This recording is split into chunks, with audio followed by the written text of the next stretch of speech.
আপনারা দেখছেন স্টিং নিউজে আপনাদের স্বাগত। আপনাদের সঙ্গে আমি হালিম। আজকে বাংলার ভোট যুদ্ধে মুখোমুখি আপনার প্রার্থী অনুষ্ঠানে আমাদের সঙ্গে রয়েছেন কৃষ্ণনগর দক্ষিণ বিধানসভা কেন্দ্রের বাম সমর্থিত সিপিআইএমএল লিবারেশন প্রার্থী লাবণী জঙ্গি। লাবণী, স্টিং নিউজে তোমাকে স্বাগত জানাচ্ছি। এই অনুষ্ঠানে আমাকে আমন্ত্রণ জানানোর জন্য স্টিং নিউজকে ধন্যবাদ জানাচ্ছি। লাবণী, তোমাকে আমার প্রথম প্রশ্ন, তুমি এমন একটি বিধানসভা থেকে ভোট যুদ্ধে নেমেছো যেখানে তিনবারের বিধায়ক উজ্জ্বল বিশ্বাস, কতটা লড়াই কঠিন বলে মনে হচ্ছে? একদমই কঠিন নয়। মূলত উনি তিনবারের মন্ত্রী এবং বিধায়ক ছিলেন, জিতেছেন। সেটা আরো বেশি সহজ হচ্ছে, কারণ এই তিনবারে আমাদের কৃষ্ণনগর দক্ষিণের যে অঞ্চলের অবস্থা সেটাই তার সাক্ষী দিচ্ছে যে আমাদের লড়াইটা আসলে কত সহজ। আমাদের মন্ত্রী সাহেবের বিরুদ্ধে একটা সোচ্চার একটা অবস্থান এবং মানুষের পাশে থাকা, আমাদের এই বিষয়টাকে কেন্দ্র করে। তোমাকে লড়তে হচ্ছে কি তৃণমূলের বিরুদ্ধে না বিজেপির বিরুদ্ধে? পুরো আমাদের দেশ জুড়ে 2014 পরে ধীরে ধীরে ধীরে ধীরে যে ফাঁসিবাদী একটা ক্ষমতা কেন্দ্রে বড় বড় হতে হতে এত তার ভয়ঙ্কর আগ্রাসন তৈরি হয়েছে। আজকের যে রাজ্যে যে এসআইআর এর নাম করে মানুষকে যে একটা নির্মম পরিস্থিতির মধ্যে ফেলে দেওয়া, এবং এটা পুরোটাই ফ্যাসিবাদী একটা চর্চার অংশ। মানে আপনি যদি হিটলারের যে পদ্ধতিগুলো পুরনো দেখেন, তাহলে আপনি দেখবেন যে বিজেপি এখন যে পন্থা অবলম্বন করছে রাজ্যে ভোট যুদ্ধে এসে বিভিন্ন কমিশন এবং এজেন্সিকে কাজে লাগিয়ে, সেটা আসলেই আমাদের সব প্রথম যে যুদ্ধটা সেটা বিজেপির বিরুদ্ধে। এবং যেহেতু মানে এটা কি আদর্শগত দিক? আদর্শগত এবং পুরো ভারতবর্ষ জুড়ে বামপন্থার যে একটা প্রথম স্ট্যান্ড পয়েন্ট, এই যে ফাঁসিবাদী শক্তিকে রুখে দেওয়া। এবং আমি যে অঞ্চলে দাঁড়িয়ে আমি এই ভোট যুদ্ধে নেমেছি, সেই অঞ্চল কৃষ্ণনগর দক্ষিণে তিনবারের মন্ত্রী সাহেব এবং আমাদের বিধায়ক, এই অঞ্চলের যে পরিমাণ দুর্নীতি, গলা অবধি দুর্নীতি, এবং এই যে রাস্তার ধারে যে অঞ্চলগুলোতে আপনি দেখছেন যে উন্নয়নের নাম দিয়ে আসলেই কি ধরনের উন্নয়নটা হয়েছে, কাদের পকেটটা ভর্তি হয়েছে, কারা এই পুরো আমাদের যে একটা সামাজিক বুনন ছিল সেই বুননকে একরকম ভাবে দুর্নীতির মধ্যে দিয়ে দিকে ঠেলে দেওয়া, সেইখানে দাঁড়িয়ে আমাদের মন্ত্রী সাহেবের বিরুদ্ধেও আসলে আমার একটা এই লড়াইয়ের বড় আমার একটা বড়। তুমি যখন ভোট প্রচারে যাচ্ছ তখন কি মানুষ তাদের ক্ষোভ জানাচ্ছে? মানুষ তো অনেক আগে থেকেই ক্ষোভ জানানো শুরু করেছেন, আর তার জন্যই আসলে এই অঞ্চলে ফিরে আসা, নিজের মানুষের কাছে মানুষের কথা বলা। তো এই ক্ষোভটা তো শুধুমাত্র আর মানে আজকে ভোটের প্রাঙ্গণে নয়, এটা অনেক দিন ধরে জমা হচ্ছিল। আজকের সময় দাঁড়িয়ে তৃণমূলের বিরুদ্ধে একটা ভয়াবহ ক্ষোভ মানুষের ভিতরে দানা বেঁধেছে, এবং সেটা মানুষ আগেও বলেছেন, এখন আরো সোচ্চার হয়ে বলছেন। তাহলে এই যে ক্ষোভ দানা বেঁধেছে সেটা কি বাড়তি অক্সিজেন যোগাচ্ছে? অক্সিজেন তো আসলে লড়াই যত কঠিন হবে আমার মনে হয় সেটা আরো বেশি আনন্দের। এরকম এটা তো অস্বীকার করা যায় না যে কেন্দ্রের যে পরিমাণ পয়সা, আমি বললাম যে এজেন্সিকে ধরেন লক্ষ লক্ষ টাকা, আপনি যদি অঞ্চলে দেখেন এই একটাই অঞ্চলে 10টার উপরে ব্যানার, তাহলে একটা বুথে হয়তো 10টা ব্যানার দিয়ে দিচ্ছে, অজস্র পতাকা, মনে হচ্ছে যে তারা একদম ছেয়ে গেছে, তাদেরই কর্মী পুরো ভর্তি অঞ্চলগুলোতে। সেখানে দাঁড়িয়ে কিন্তু মনে হতে পারে যে আমরা হয়তো কোথাওই নেই, মানে এই জায়গা থেকে। কিন্তু এখানে একটা মজার বিষয় হচ্ছে যে এই যে এই দ্রুততাটা, সেটা কেন্দ্রের যে বিজেপি যেটা করছে আমাদের রাজ্যে, এবং তৃণমূল যেহেতু অর্থের একটা তাদের বিপুল, মানে দুর্নীতির ফলে যে পরিমাণ অর্থরাশি তারা সঞ্চয় করেছেন, এটা মানে দীর্ঘ শিক্ষা, স্বাস্থ্য, সেই সমস্ত জায়গা থেকে এই যে কাটমানির যে ইয়েগুলো রয়েছে, তথ্যগুলো সবাই আমরা জানি। তো সেই টাকাটা তো ভোটের প্রাঙ্গণেও একটা চলে আসে, এবং উৎকট তার ব্যবহার। সেই ব্যবহারের মধ্যে থেকে আমাদের যে বামপন্থী দল, তারা তো আসলে এই যে দেখনদারির যে রাজনীতি, যে এমন কিছু মনে হচ্ছে যে আমরাই শুধু রয়েছি এই অঞ্চলে, এমন করে তো রাজনীতি আমরা করি না। আমরা আসলে মানুষের মধ্যে এই যে ক্ষোভগুলো, মানুষের মধ্যে যে মর্যাদার জায়গাগুলো নিয়ে কথা বলছি, সেইগুলো যখন জোরদার হয় তখন আমাদের এই লড়াইটাও অনেক বেশি জোরদার হতে। আচ্ছা, তোমার ভোট প্রচারের কর্মসূচি নিয়ে কিছু বলো। এটা অপূর্ব একটা যাত্রা আমার জন্য। আমি একজন শিল্পী সত্তার জায়গা থেকে আমি কখনো ভেবেছিলাম না যে আমি রাজনীতির ভোটের ময়দানে আসব। কিন্তু যখন পুরো বিশ্বজুড়ে জেনোসাইড চলছে, তখন একজন শিল্পী বা একজন একাডেমিক্স আসলে এবং দেশ জুড়ে রক্তক্ষয়ী এক হিংসার ইয়ে তৈরি হয়েছে।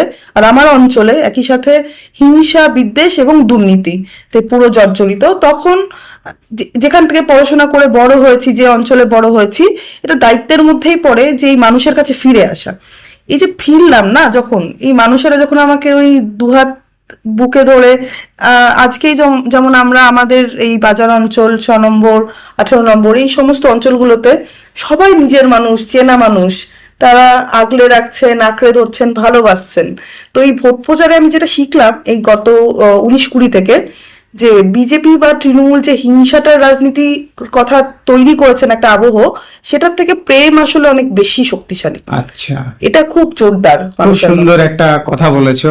আমি জানতে চাইছি যে একদিকে বিজেপি তারা হিন্দুত্ববাদ নিয়ে লড়ছে, আর অন্যদিকে তৃণমূল তারা যেন মুসলিমদের বাঁচানোর ঠেকা নিয়ে বসে আছে।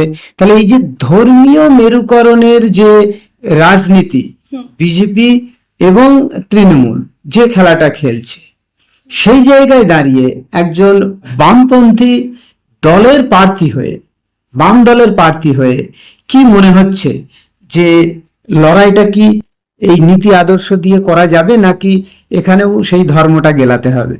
একদমই নয় হালিমদা। এটা আসলে যারা মানে বিশ্বাস করেন ধর্মের এই গেলাসের জল, মন্ত্র পড়া জল খাইয়ে মানুষকে বেশি দিন বোকা বানানো যাবে, তারা খুবই মূর্খ আমার মনে হয়। আমার প্রশ্ন হলো, তুমি যদি ভোটে যেত, কৃষ্ণনগর দক্ষিণ বিধানসভার মানুষের জন্য কি করতে চাও? আমি তাদের যে কথাগুলি বিধানসভায়, আমি যদি ভোটে জিতি এবং বিধানসভায় যাই, আমি বিশ্বাস করি জিতবো অবশ্যই। এবং আমরা আমাদের যে প্রান্তিক মানুষ যেখান থেকে বড় হয়েছি, তাদের কথা, তাদের লড়াইয়ের কথা, তাদের যে দাবিগুলো রয়েছে, সেগুলো সোচ্চারভাবে আমি আমার বিধানসভাতে তাদের হয়ে লড়াই করব এবং তাদেরকে নিয়ে ওই অঞ্চলে যাব। যেমন প্রথম লড়াইয়ের অংশ আমাদের যেটা হতে চলেছে, সেটা হচ্ছে যে আমাদের অঞ্চলে আমাদের মায়েরা, বোনেরা, এখানে অসংখ্য বিড়ি শ্রমিকরা আছেন। তাদের একটি কার্ড চালু ছিল 2011 সাল পর্যন্ত, সেটা লাস্ট ইস্যু হয় 2018 পর্যন্ত। তারপরে আর সেই কার্ডটা থেকে কোনো ধরনেরই কিছু তারা সুবিধা পান না। তো সেটার জন্য এই শ্রমিকরা খুব দ্রুত, তাদের এই যে তামাকের কাজ করেন, দ্রুত স্বাস্থ্যের অবনতি হয়, স্বাস্থ্য অবস্থা এদিকে এরকম অবস্থা। তাদের জন্য তুমি বিধানসভায় গিয়ে সোচ্চার? হ্যাঁ, আমি সোচ্চার হব। আর কি আমাদের কৃষি ব্যবস্থা, যে মান্ডিগুলো তৈরি হয়েছে, একদম বড় বড় বিল্ডিং গুলো হয়েছে এবং সেখানে মধ্যভোগী একটা মানুষ তৈরি হয়েছে, সেখানে আলাদা চলে, চাষিদের সাথে মান্ডির কোনো যোগাযোগ নেই। আমার অঞ্চলে অন্তত আমি এটা দেখভাল করব যে মান্ডিগুলো ঠিকঠাক ভাবে কিভাবে চলতে পারে। একটা বড় অংশের কৃষি নির্ভরতা, নতুন প্রজন্ম আর কৃষিতে আসছেন না, তারা মাইগ্রেন্ট করে বাইরে কাজে যাচ্ছেন। তো কৃষিমুখী করা, কারণ আমাদের যে অঞ্চলটা কৃষ্ণনগর দক্ষিণ, আমরাও বড় হয়েছি কৃষিজীবী পরিবার থেকে। তো যখন আমাদের কাকা চাচারাও করেছেন, বা আমাদের গ্রামের মানুষেরা, বা এই পুরো অঞ্চল জুড়ে যে কৃষি জীবনটা ছিল, সেটা তো এমনিতেই কেন্দ্র এবং রাজ্য সরকার একরকম ভাবে এমন কর্পোরেটের হাতে কৃষিকে মানে পৌঁছে দিয়েছেন, সেখানে কৃষকের আর বাঁচার কোনো রাস্তা নেই। সেই কৃষিকে নতুন ভাবে যদি ভাবা যায়, তাহলে রাস্তাঘাট, পানীয় জল, স্বাস্থ্য কেন্দ্র, স্বাভাবিক দাবির মধ্যে, এগুলো তো সেইগুলোর কথা বলবে না? অবশ্যই বলবো। মানে এগুলোর জন্য একটি ফান্ডিং থাকে। আপনি জানবেন আমাদের মন্ত্রী মশাই 3বারে কত টাকা প্রত্যেকবার আনন্দবাজার বা বিভিন্ন পত্রপত্রিকায় ওনার খরচার হিসাবটা উনি তুলে দেন, তার অর্ধেকও উনি খরচা করতে পারেন না। তো অন্তত আমাদের এই যে জল, রাস্তা, সমস্ত যে নাগরিক সুবিধার জন্য যেগুলো প্রকল্প আছে, যার জন্য প্রত্যেকবার টাকা আমরা মানে পাই বিধায়করা, সেই টাকা যথার্থভাবে যে জায়গাগুলোতে দরকার, আমি অঞ্চলের মেয়ে এবং আমি এইটুকুনি আছে যে আমার কাছে মানুষের সহজে আমার কাছে আসতে পারবেন, এটা মানে তাদের অসুবিধাগুলো জানাতে পারবেন। বুঝতে পেরেছি। আমরা দাবিগুলো পূর্ণ করব অবশ্যই। আমরা বেশ কিছু তোমার নিউজ করেছি, যেখানে আমি দেখেছি যে তুমি নদী আন্দোলন নিয়ে কথা বলছো, নদীকে বাঁচাতে হবে সে নিয়ে কথা বলছো। আমাদের যেহেতু জলঙ্গি নদী এই কৃষ্ণনগর দক্ষিণ বিধানসভার মধ্যে পড়ে, সেই জলঙ্গি নদীকে বাঁচানোর প্রয়োজনীয়তার কথা তুমি বলছো। ফলে এই নদী নিয়ে তোমার কি চিন্তা ভাবনা আছে? জলঙ্গি নদী তো শুধুমাত্র একটি নদী নয়, এটি এই পুরো অঞ্চলটার যে বাস্তুতন্ত্র, এই যে পরিবেশ তাকে একরকম ভাবে ধারণ করে, এই জীবনটাকে ধারণ করে। নদী পাড়ের মানুষদেরকেও যেমন করে, এই পুরো গোটা অঞ্চল কৃষ্ণনগর দক্ষিণ যেভাবে মানে তার কৃষি, তার যা আবহাওয়া, সমস্ত কিছু জীব জগতের যা সেগুলো। তো বামপন্থীদের একটা খুবই বড় জরুরি যে জায়গা, তারা পরিবেশ নিয়ে কথা বলেন। তারা কারণ জানেন যে এই কর্পোরেট লুটেরা সরকাররা আসলে পরিবেশের ওপর সবার প্রথম থাবা বসায়। আর এই পরিবেশের সাথে কৃষক জড়িত, শ্রমিক জড়িত। আজকে যদি সব থেকে গরম মানে উষ্ণ পরিবেশে আপনি ভাবেন যে কৃষক দুপুরবেলায় যে নিড়ানি করছে, যে শ্রমিকটা ইট গাচ্ছে, তার কি পরিমাণ মানে এই আবহাওয়া চেঞ্জের কারণে তাকে ভুগতে হচ্ছে। মানে তুমি বলতে চাইছো তো যে সরাসরি জলবায়ু নিয়ে, নদী নিয়ে আন্দোলন আসলে শ্রমজীবী মানুষের পক্ষের আন্দোলন, এটা বামপন্থী আন্দোলন। আর এই আন্দোলন আসলে উঠে আসছে আমাদের কৃষক, আমাদের শ্রমিক বন্ধুর যে চাহিদা, সেই চাহিদার জায়গা থেকে। লাবণী জঙ্গি একজন প্রার্থী, কৃষ্ণনগর দক্ষিণ বিধানসভা কেন্দ্রের, হঠাৎ করে রাজনীতিতে আসা, খুব ভালো স্টুডেন্ট যতদূর জানি। রাজনীতিতে কেন আসা, কিভাবে আগমন হলো, এইটা নিয়ে একটু বল। এটা খুব এমন সময় একটা তৈরি হয়েছে আমাদের চারিপাশে, সেখানে মনে হয়েছে যে একজন আমি একটু আগেই সেটা বললাম যে জেনোসাইডের সময় বা একটা ফ্যাসিবাদী রাষ্ট্রে শুধুমাত্র কলম খুব জরুরি, কিন্তু কলমের পরেও মনে হয় যে কিছু মানে একটা অনেক কিছু বলা হলো না, অনেক কিছু করা হলো না। এই সময় আসলে রাস্তায় ঝাঁপিয়ে পড়াটাই জরুরি ছিল। তো সেটা অনেকে অনেকভাবে করছেন, তেমন আমিও অনেকে কেউ লিখে করছেন, কেউ ছবি এঁকে করছেন, আমিও যেগুলো করছিলাম। কিন্তু যখন এই প্রস্তাব আমার কাছে আসলো বাম ঐক্যের জায়গা থেকে, আমার মনে হলো তো এটাই সুবর্ণ সুযোগ যে আমাদের প্রজন্ম যদি এইভাবে এই ফাঁসিবাদী সরকার এবং দুর্নীতিবাদ সরকারের বিরুদ্ধে সোচ্চার একটা আন্দোলনের মধ্যে ঝাঁপিয়ে না পড়ি আজকে সময়, তাহলে তো পরিবর্তন বা একটা যে স্বপ্ন আমরা দেখেছিলাম আমাদের আগের প্রজন্ম বা আগামী প্রজন্ম যারা দেখছে, তারা তো এই স্বপ্নটাকে বাস্তব করতে পারবে না। তো আমাদেরকে দায়িত্ব তুলে নিতে হবে আজকের সময় দাঁড়িয়ে। লাবণী, তোমার এডুকেশন নিয়ে আমাদের দর্শকরা একটু জানতে চায়।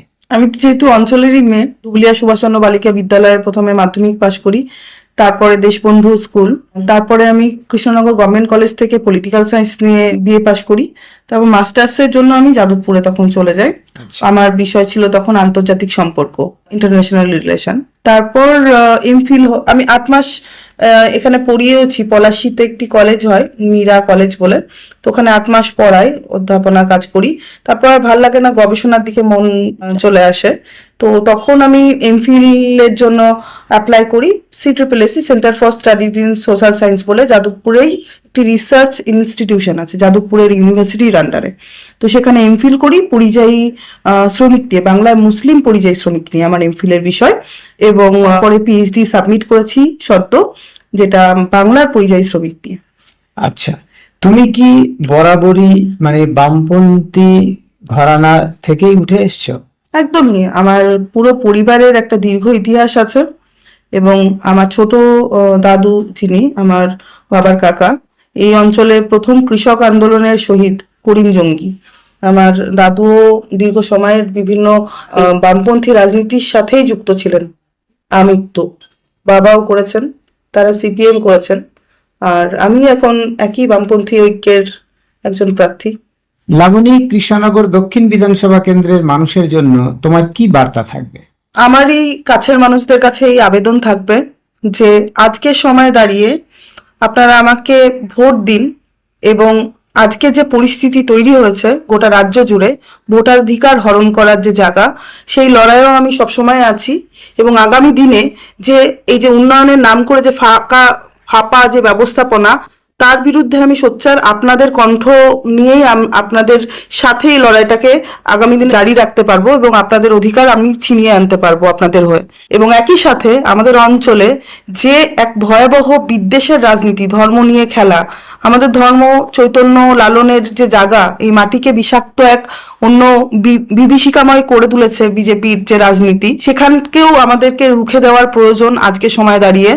কেন্দ্রের সমস্ত শক্তি দিয়ে পুরো একরকম ভাবে চেষ্টা করছেন যে তারা জয়যুক্ত হবেন, কিন্তু আপনাদের লড়াই আসলে বলে দেবে যে মানুষের পক্ষে কথা বলা, মানুষের পাশে থাকা যে প্রার্থী, তার তাকে যদি জয়যুক্ত করা যায়, আপনাদের আগামী দিনগুলো অন্যরকম হবে, যেটা ঠিক 3 বারের মন্ত্রী সাহেবের মতো হবে না, বা ধর্ম নিয়ে ব্যবসা করা যে যে ধরনের আজকের নেতা তাদের মতো হবে না। আপনাদের সন্তানদের শিক্ষার একটা নতুন ভবিষ্যৎ তৈরি হবে, স্বাস্থ্যের জায়গা এক নতুন ভাবে সম্ভাবনার জায়গা তৈরি হবে, এবং স্কুলগুলো এক নতুন পরিকাঠামোর জায়গা আমরা লড়াই করে ছিনিয়ে আনতে পারবো বলে আশা করি। তাই আমি আপনাদের কাছে বিনীতভাবে আবেদন করব, আমরা বাম ঐক্য থেকে CPIML লিবারেশনের প্রার্থী আমাকে করা হয়েছে, আমি লাবণী জঙ্গি। আমাদের যে চিহ্ন 3 তারা, এই 3 তারা চিহ্নে আপনারা ভোট দেবেন এবং বিপুল ভোটে আমাকে জয়যুক্ত করে আপনাদেরই প্রতিনিধি হিসাবে আপনাদের মেয়েকে বিধানসভায় এবারে